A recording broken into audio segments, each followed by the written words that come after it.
I'm curious to see how it performs in bad weather though.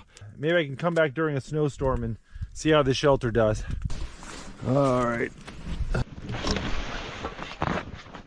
All right, let's see if the car starts. When it gets really cold, my K-Truck freezes up and won't start. But it's a bit of a ways home, so hopefully it'll start up on me.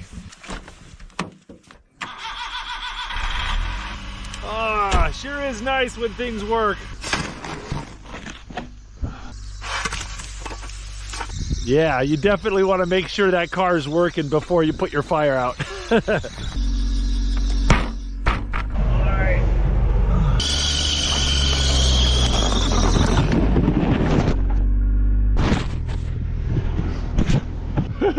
Gotta work on my backing up.